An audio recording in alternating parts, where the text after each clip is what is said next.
கடந்த நவம்பர் 10ஆம் தேதி ராமேஸ்வரம் மீனவர்கள் 23 பேர் கைது செய்யப்பட்ட நிலையில், இன்று மேலும் தமிழக மீனவர்கள் 12 பேரை இலங்கை கடற்படையினர் கைது செய்துள்ளனர்.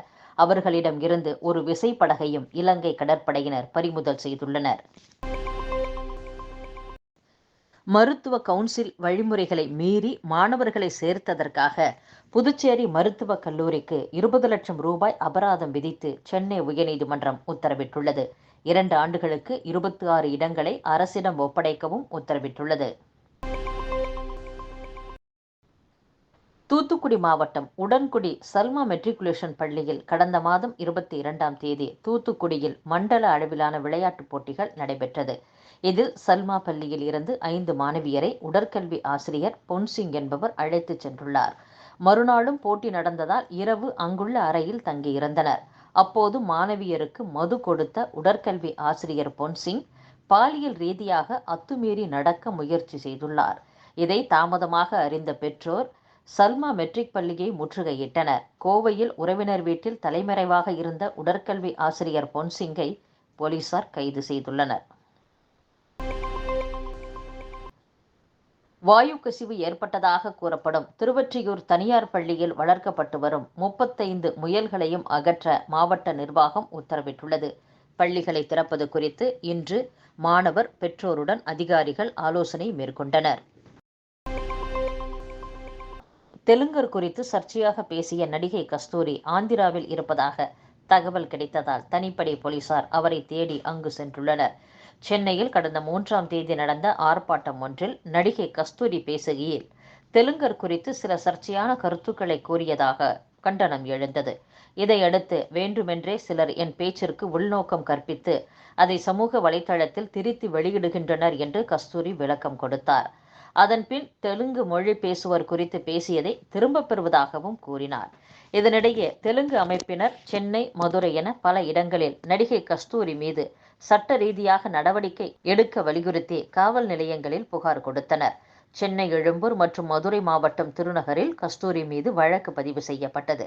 சென்னை, எழும்பூர் போலீசார் விசாரணைக்கு ஆஜராகும்படி கஸ்தூரிக்கு சம்மன் வழங்க போயஸ் கார்டனில் உள்ள அவரது வீட்டிற்கு சென்றனர். வீடு பூட்டியிருந்தது. அதைத் தொடர்ந்து தனிப்படை அமைத்து கஸ்தூரியை தேடும் பணியில் போலீசார் ஈடுபட்டனர்.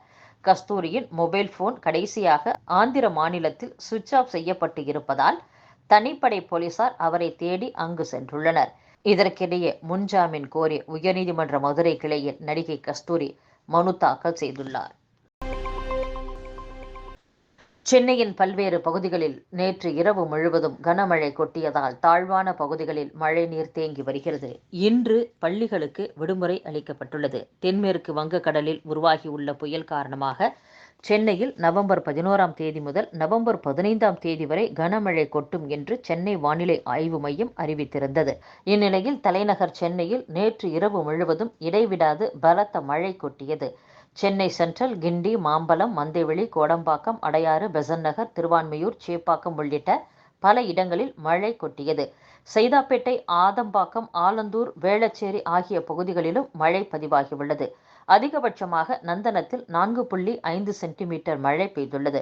மற்ற பகுதிகளான அண்ணா பல்கலைக்கழகத்தில் 4.4 centimetre, Meenambakkam 3.9 centimetre, Pallikaranai 3 centimetre, Nungambakkam 2.4 centimetre மழை பெய்துள்ளதாக சென்னை வானிலை ஆய்வு மையம் தெரிவித்துள்ளது.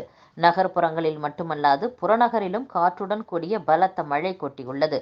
குறிப்பாக தாம்பரம், முடிச்சூர், சேலையூர், மாடவாக்கம், மேடவாக்கம், பெரும்பாக்கம், சித்தாலப்பாக்கம் உள்ளிட்ட பல பகுதிகளில் இரவு முழுவதும் மழை வெளுத்து வாங்கியுள்ளது.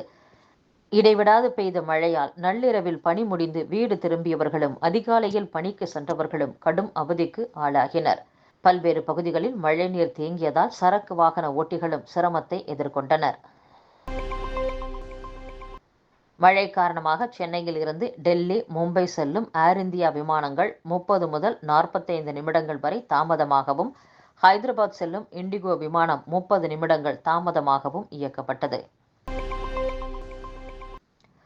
தஞ்சாவூர் தமிழ் பல்கலைக்கழகத்தின் ஆட்சி மன்ற குழு உறுப்பினராக வ.மு.செ. முத்துராமலிங்க ஆண்டவர் தேர்வு செய்யப்பட்டுள்ளார்.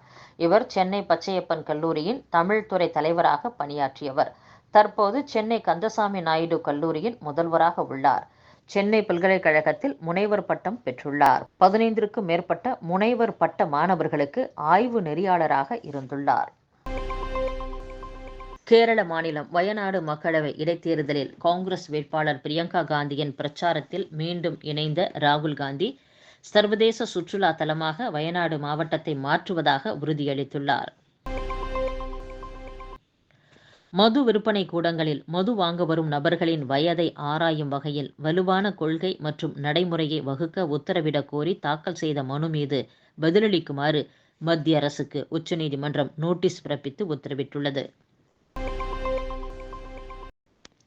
பீகாரில் நடைபெறவுள்ள இடைத்தேர்தலை ஒத்திவைக்க கோரி ஜன்சுராஜ் கட்சியின் தலைவர் பிரசாந்த் கிஷோர் தாக்கல் செய்த மனுவை உச்சநீதிமன்றம் தள்ளுபடி செய்து தீர்ப்பளித்துள்ளது.